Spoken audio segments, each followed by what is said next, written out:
When people think of enduring grace under pressure in the entertainment world, few names shine as brightly as Dolly Parton.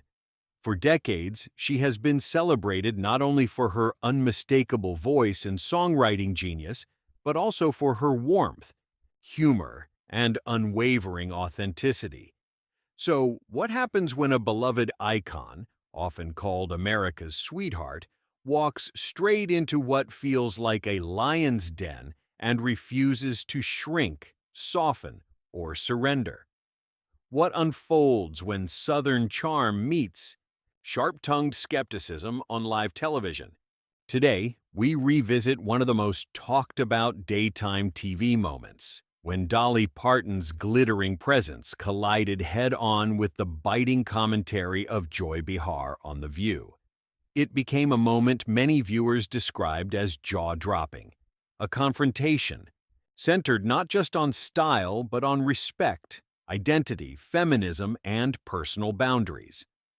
The studio that morning buzzed with its usual pre-show energy. Producers hurried behind the scenes, audience members whispered with anticipation, and the bright lights reflected off polished surfaces. When Dolly Parton entered, the room seemed to shift, ever so slightly. She wore one of her signature ensembles, a dazzling sequin jacket that shimmered with every movement, her hair styled high in the iconic blonde waves she has proudly maintained for decades. She had appeared on countless talk shows throughout her long career, navigating interviews with humor and grace. But on this day, something felt subtly different. There was an edge in the air, an undercurrent of tension that even casual viewers could sense. Seated across from her was Joy Behar, known for her quick wit and unapologetically direct approach. Joy's smile appeared polite, but her eyes carried that familiar spark that signaled she might be preparing to push boundaries. For years, audiences had come to expect her brand of sharp commentary, sometimes humorous, sometimes controversial, and occasionally cutting. As the segment began, the opening exchanges were light enough, but the tone shifted quickly. Joy leaned forward and asked with a thinly veiled edge, "You've been making music for what? 50 years now? Don't you think it's time to update? The look? The big hair? The sequins?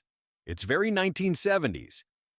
On the surface, it sounded like playful banter, but the phrasing carried a subtle critique, suggesting that Dolly's appearance was outdated or perhaps even a relic of another era. Dolly's response was immediate yet measured. Her smile never faltered, but there was a perceptible sharpening in her gaze, a reminder that beneath the sweetness lies a woman of steel. "Honey," she replied gently, "I've always believed if something works, why fix it? My fans love me just the way I am." It was classic Dolly, warm, witty, and grounded in self-assurance. She neither attacked nor apologized. Instead, she reaffirmed her identity with confidence. However, Joy was not finished. She pressed further, her posture becoming more confrontational. "Don't you think you're setting a bad example for young women? All this emphasis on appearance, the costumes, the enhancements. It's not exactly feminist, is it?" The question reframed Dolly's style not as personal expression, but as a social responsibility. It implied that her glamour, her exaggerated aesthetic, might undermine modern feminist values. The energy in the studio shifted noticeably. The other hosts exchanged glances. Whoopi Goldberg reportedly shot a subtle warning look toward Joy, sensing the conversation was teetering on uncomfortable territory. Another co-host attempted to pivot the discussion toward Dolly's philanthropic work and musical achievements, but Joy interrupted, determined to pursue the line of questioning. "I'm serious," Joy insisted. "You've built your entire brand on looking like a cartoon character. Isn't that shallow for someone claiming to be a serious artist?" The phrase "cartoon character" hung heavily in the air. It was no longer playful teasing. It felt dismissive, reducing decades of artistry, songwriting, business acumen, and humanitarian efforts to hair and sequins. For many viewers, the tension wasn't merely about fashion or feminism, it was about autonomy. Dolly Parton has long been open about her choices, her appearance, her enhancements, her exaggerated glamour. She has often said that her look is carefully crafted, a deliberate performance art that reflects both her rural Tennessee roots and her larger-than-life stage persona. To her, femininity and intelligence are not opposites. Glamour and depth can coexist. In fact, she has built an empire proving exactly that. As the exchange continued, the room felt divided between confrontation and composure. Dolly remained calm. Her posture relaxed, her voice steady. She did not raise her tone or match aggression with aggression. Instead, she embodied a quiet strength that made the criticism seem smaller by comparison. There is a particular power in refusing to be rattled, and Dolly demonstrated it masterfully. The broader question underlying the moment was whether public figures owe the world a certain version of feminism. Must empowerment look a specific way? Must seriousness reject sparkle? Dolly's career has consistently challenged those assumptions. She wrote her own songs in an industry dominated by men. She built businesses when female entrepreneurs were often underestimated. She funded literacy programs and disaster relief efforts. Yet she did it all while wearing wigs, rhinestones, and sky-high heels. In that studio, beneath the bright lights and rolling cameras, the confrontation became symbolic. It was not merely an argument between two television personalities. It reflected a cultural conversation about authenticity. Is authenticity defined by shedding glamour or by embracing it unapologetically? Is strength loud and combative, or can it be soft-spoken and smiling? As tensions escalated, viewers could sense that a boundary had been crossed. The tone had shifted from critique to condescension. For someone like Dolly, who has built her public image on kindness without naivety, the implication that her persona was shallow may have felt less like a question and more like an accusation. Ultimately, what made the moment unforgettable was not raised voices or dramatic theatrics, but composure. Dolly Parton did what she has always done best. She remained herself. Whether one agrees with her aesthetic or not, her refusal to be shamed for it resonated deeply with fans. In an era where reinvention is often demanded and authenticity is frequently questioned, she stood firm in the identity she has cultivated for half a century. The encounter sparked debates across social media and entertainment outlets. Some applauded Joy for challenging celebrity culture. Others defended Dolly, arguing that feminism includes the freedom to present oneself however one chooses. But nearly everyone agreed on one point. It was a powerful television moment. In the op, and the story wasn't about sequins or hair. It was about boundaries. It was about whether criticism crosses into disrespect. And it was about what happens when a woman who has spent her life smiling through storms finally decides she doesn't need to justify who she is. So the question lingers for audiences. Did Dolly handle it the right way? Or should she have responded more forcefully? Regardless of perspective, one thing remains undeniable. When Southern charm meets confrontation, sometimes the strongest response is calm confidence. Dolly drummed her fingers lightly on her knee, a small, almost imperceptible gesture that longtime friends and colleagues would immediately recognize. It was her tell, not of anger, not of fear, but of careful thought. Whenever she did that, it meant she was choosing her words with intention.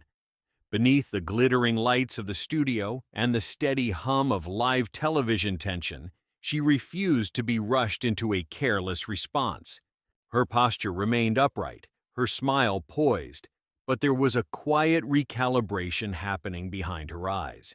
She turned toward Joy Behar with a warmth that seemed genuine on the surface, yet carried an unmistakable firmness underneath.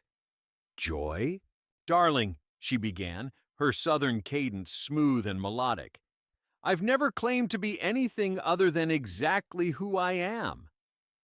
The words were soft, but they landed with weight. She wasn't deflecting. She wasn't apologizing. She was clarifying. She continued, her tone steady and conversational, as though she were explaining something obvious rather than defending herself. "I write my own songs. I run my own businesses. I've employed thousands of people over the years." Each statement was factual, delivered without bragging, but impossible to dismiss. For decades, Dolly had not only been a performer, but an entrepreneur, a philanthropist, and a songwriter with an unmistakable voice in country music. "If that's not serious enough for you," she added with a slight tilt of her head, "well, I reckon that says more about you than it does about me." A ripple moved through the audience, first a murmur, then scattered applause. It wasn't loud or explosive, but it carried approval. Viewers could feel the shift. Dolly hadn't raised her voice. She hadn't attacked. Yet she had drawn a line. It was the kind of response that felt both gracious and unshakable. Across the table, however, Joy wasn't retreating. If anything, the pushback seemed to energize her. Leaning forward, she waved a dismissive hand. "Oh, please, Dolly," she said, her tone sharpening. "You can't seriously tell me your success isn't built on playing into male fantasies of what a woman should look like. You're basically a Barbie with a guitar." The phrase hung in the air like a spark in dry grass. A Barbie with a guitar. It was meant to provoke, a reduction of decades of artistry and business savvy to plastic perfection and stereotype. The implication was clear, that Dolly's exaggerated femininity, her wigs, her makeup, her sequins, wasn't empowerment but performance designed for male approval. The other hosts shifted visibly. Whoopi Goldberg stepped in, her voice firm and controlled. "Let's move on," she said, attempting to redirect the conversation before it spiraled further. There was a protective undertone in her intervention, an awareness that the exchange had edged beyond spirited debate into personal territory. But before the moment could pass, Dolly gently lifted her hand. "No, it's all right," she said, interrupting with surprising decisiveness. Her voice was still sweet, but now there was steel threaded through it. "I think Joy has something she needs to get off her chest." The audience grew still. The tension was no longer subtle. It was palpable. Dolly leaned back slightly, her expression open yet resolute. "Go ahead, honey," she added, her smile unwavering. "Tell me what you really think about me." There was no sarcasm in her delivery, only invitation, and that invitation shifted the dynamic entirely. Instead of being cornered, she was now offering the floor. Instead of defending, she was challenging. It was a masterclass in composure. By encouraging Joy to speak freely, Dolly positioned herself as someone unafraid of criticism, confident enough to let it unfold without flinching. Joy's expressions brightened, almost gleeful, as though she had been handed permission to push even further. The atmosphere in the studio felt charged, as if everyone present understood that this was no longer about hair or sequins. It was about perception, about whether femininity expressed boldly and theatrically could coexist with intelligence and power.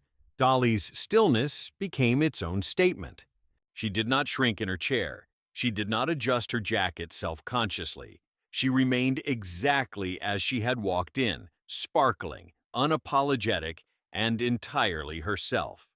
The subtext of the moment was powerful, that a woman could embrace glamour without surrendering authority, that she could smile and still stand her ground. For viewers, The exchange represented something larger than a talk show disagreement. It mirrored a broader cultural debate about feminism and autonomy. Does empowerment demand rejecting traditionally feminine aesthetics? Or does true empowerment lie in the freedom to choose, whether that means jeans and minimal makeup or towering heels and rhinestones? As Joy prepared to continue, the studio air felt thick with anticipation. Cameras zoomed in slightly. Audience members leaned forward. Even the co-hosts seemed to sense that this had become a defining moment. Dolly's calm was not passive. It was deliberate. She had decided not only to defend herself, but to expose the assumptions behind the criticism. Her earlier words echoed in the silence. "I've never claimed to be anything other than exactly who I am." It was a quiet declaration of authenticity. She wasn't performing a role for validation. She was performing a persona she had consciously crafted, one that blended humor, business acumen, and exaggerated femininity into something uniquely hers. The power dynamic had subtly shifted. By refusing to react emotionally, Dolly had taken control of the rhythm of the exchange. The audience sensed it. What might have been a moment of humiliation had transformed into a display of resilience. As Joy's expression gleamed with anticipation, ready to deliver her next pointed remark, it was clear that the confrontation had reached a turning point. The sweetness in Dolly's voice was no longer mistaken for softness. It was strategy. It was strength wrapped in charm, and in that charged pause, before the next words were spoken, the entire studio seemed to understand that this wasn't simply an argument about image. It was a clash of philosophies, a test of boundaries, a moment where grace and provocation stood face to face under the bright lights of daytime television. Whether one sided with Joy's critique or Dolly's self-assured defense, one thing was undeniable.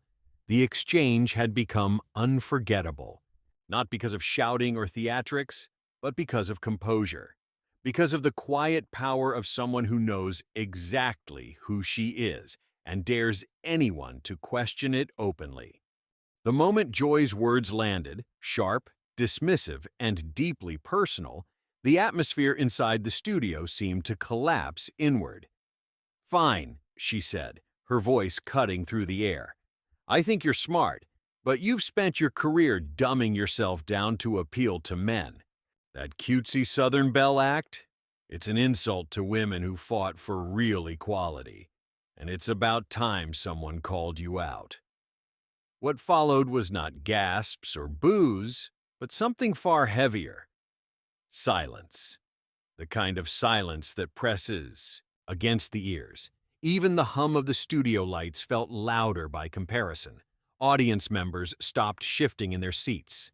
The camera operators, trained to adjust angles and cues instinctively, appeared momentarily frozen.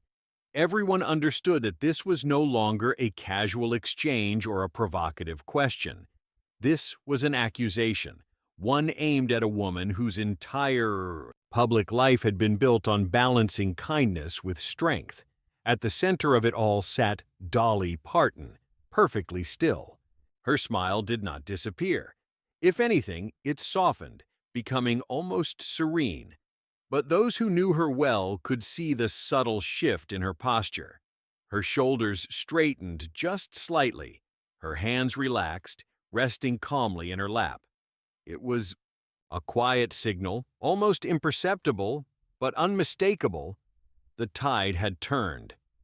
"Well," she said at last, her voice low and gentle, carrying effortlessly through the silence. "That's certainly an opinion you're entitled to, Joy." There was no sarcasm in her tone, no mockery, only calm acknowledgement. Then she paused, just long enough for the weight of the moment to settle, before continuing.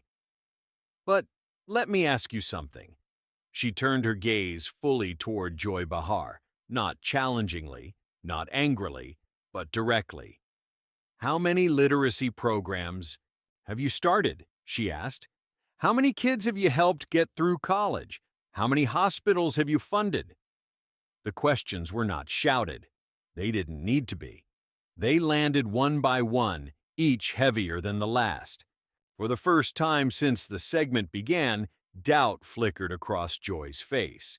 Her confidence wavered, just for a fraction of a second. She opened her mouth to respond. "That's not the point, she began, her words trailing as she searched for footing. "Oh, but it is exactly the point," Dolly interrupted gently, yet firmly. Her voice grew stronger now, still warm, but infused with unmistakable resolve. "While you've been sitting behind that desk, tearing other women down, I've been out there building them up." A murmur rippled through the audience, quickly quieting as Dolly continued. "My imagination library has given away over 100 million books to children, children who might not otherwise have a single book in their homes. I've created thousands of jobs, most of them for women. I've mentored countless young female artists who were told they didn't fit the mold, who were told they were too much or not enough." She paused again, letting the facts speak for themselves. "But none of that seems to matter to you," she said softly, "because you don't like my hair." The audience was transfixed. This was not anger spilling out. This was clarity. Years of quiet action distilled into a few undeniable truths. Dolly wasn't listing accomplishments to boast. She was reframing the entire argument, shifting it away from appearance and into impact. Joy tried to interject again, but Dolly lifted one perfectly manicured hand, her gesture polite yet authoritative. "I'm not finished, sweetheart," she said, not unkindly, but with finality. Then she leaned slightly forward, her gaze sweeping briefly across the audience before returning to Joy. "You want to talk about feminism?" she asked. "Real feminism is about women supporting other women, not tearing them down because they make different choices than you do." Her voice remained steady, each word deliberate. "Real feminism is about judging women by their actions, not their appearance. And real feminism, true feminism, is having the courage to be exactly who you are, no matter what bitter, judgmental people might say about you."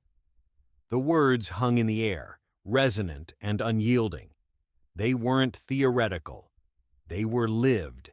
Decades of Dolly's life, her philanthropy, her business leadership, her unapologetic self-expression, stood behind every sentence. Joy's face flushed a deep crimson. The polished composure she was known for slipped, just enough for the audience to notice. "I am not bitter, are you?" she snapped, her voice sharper now, defensive rather than confrontational. But by then, something fundamental had shifted. The power in the room no longer came from provocation. It came from presence. Dolly did not respond immediately. She didn't need to. Her calm had already answered the question more effectively than words ever could. In that moment, it became clear that this confrontation was never really about wigs, makeup, or Southern charm. It was about who gets to define womanhood, who gets to decide what empowerment looks like, and whether there is room in feminism for women who choose glitter instead of gray suits, warmth instead of hardness, generosity instead of superiority. Dolly Parton had spent her entire career being underestimated because she smiled too much, sparkled too brightly, and spoke too sweetly. Yet in that studio, under unforgiving lights, she demonstrated that softness and strength are not opposites. They are partners. The silence that followed was different from before. It was no longer tense. It was reflective. The audience understood they had just witnessed something rare, a moment where dignity dismantled disdain, where lived action outweighed loud judgment. Whether Joy realized it or not, the conversation had already reached its conclusion. Not because someone walked off or raised their voice, but because one woman chose to stand exactly where she was, unapologetic, accomplished, and entirely herself. Joy cut her off sharply, wounded pride flashing across her face, her voice rising with unmistakable edge. "Dolly, you can sit there and act all high and mighty," she snapped. "But the truth is, your whole career has been built on perpetuating outdated stereotypes about women. You giggle, you bat your eyelashes, you act helpless, and yet we all know you're intelligent. That's not empowering. That's manipulative." A collective gasp rippled through the audience. The venom in Joy's words landed hard, sharper than anything she had said before.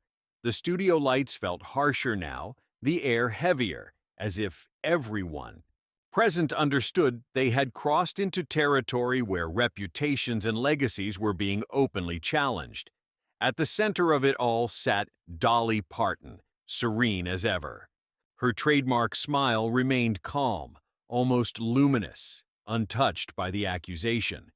She didn't rush to respond. She didn't bristle. Instead, she breathed, allowing the moment to settle, allowing the contrast between accusation and composure to speak before she ever opened her mouth. "You know what, Joy?"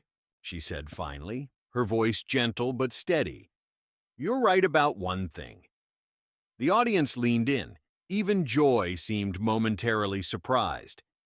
"I am intelligent," Dolly continued, nodding slightly. "Intelligent enough to build a business. Empire from nothing. Intelligent enough to write songs that have touched millions of hearts. Intelligent enough to turn my name into a livelihood not just for myself, but for thousands of other people." Her voice grew firmer, not louder, stronger without being sharp.